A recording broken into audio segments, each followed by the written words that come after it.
मोरे कविता किचनमध्ये तुमचं सगळ्यांचं स्वागत आहे। आज मी बनवणार आहे उपवासाचा चिवडा, घरगुती चिवडा बनवणार आहे। मी लायलोन साबुदाणे 1 वाटी घेतलेली आहे, मीठ घेतलेलं आहे, पिठी साखर घेतली आहे, म्हणजे मी घरीच दळून घेतलेली आहे, लाल तिखट घेतलं आहे, साबुदाणे बटाट्याची चकली घेतली आहे, घरी बनवलेलीच आहे मी, आणि हे बाहेरून 2 पाकिटं आणलेली आहेत। बटाट्याचा चिवडा आहे हा, आणि बटाट्याची चिप्स घेतलेले आहेत, आणि शेंगदाणे घेतले छोटी वाटी।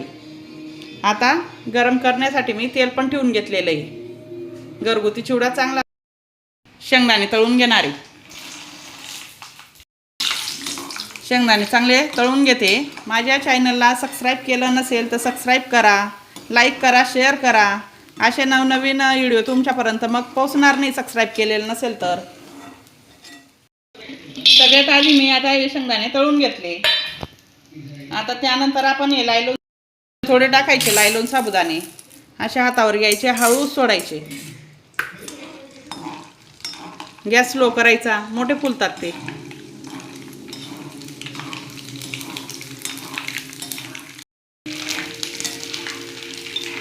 असे मस्तपैकी तळून घ्यायचे, मोठे फुलतात ते। आषाढ एकादशी निमित्त हे फराळ करते मी, आज उपवास आहेत ना। काय बाहेरून न चिवडा आणता घरीच करायचा। मग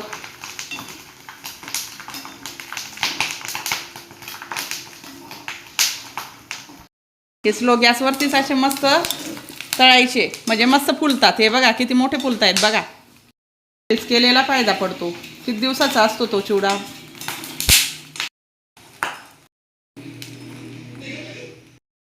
आता हे मस्तपैकी झाले, आता हे काढून घेते।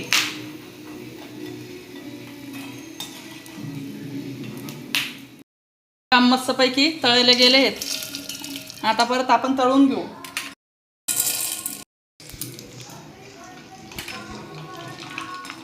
आता असेच सगळे मी तळून घेते। आता हे चकले आपण तळून घेऊ। साबुदाणे सगळे तळले,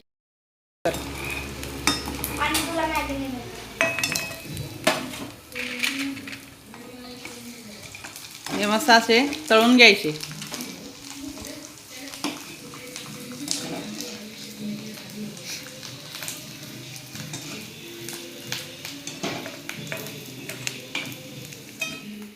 बबले आवाज कमी कर।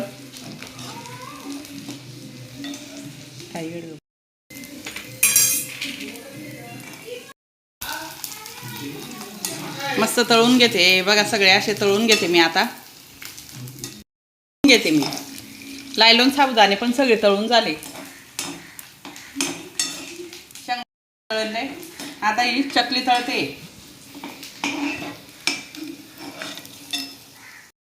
हे सगळे तळून घेतले मस्तपैकी।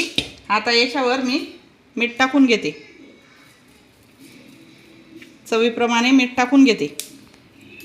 हे मी लाल तिखट टाकून घेते। तिखट गोड आपल्याला चिवडा करायचा आहे, आणि ही पिठी साखर टाकून घेते।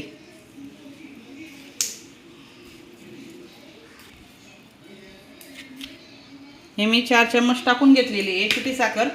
आता आपण हे मस्तपैकी मिक्स करून घेऊ सगळं।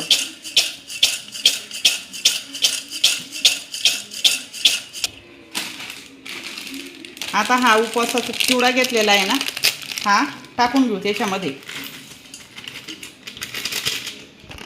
हे हल्दीरामचे हलके फुलके घेतलेले होते ना, हे टाकून घेते मी।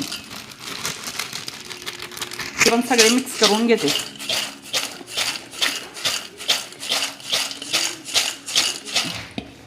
हे बघा घरगुती चिवडा झाला की नाही। हे चकली पण आपण थोडीशी त्याच्यात टाकून घेऊ।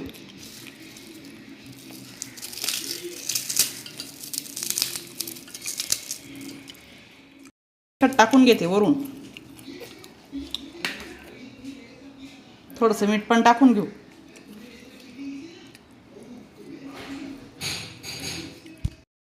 हे बघा सगळं आपण मिक्स करून घेऊ। परत थोडीशी टाकली होती मी। झाला आपला उपवासाचा चिवडा रेडी, बघू शकता तुम्ही। हे बघा कसा झाला आहे बघा, किती चवदार झालेला आहे बघा। या मग फराळ करायला, या फराळ खायला मग. आता त्याच्यासोबत मी केळी पण आणलेली आहेत. सबस्क्राईब करा आणि फराळ खायला या. भेटूत आता पुढच्या रेसिपीमध्ये.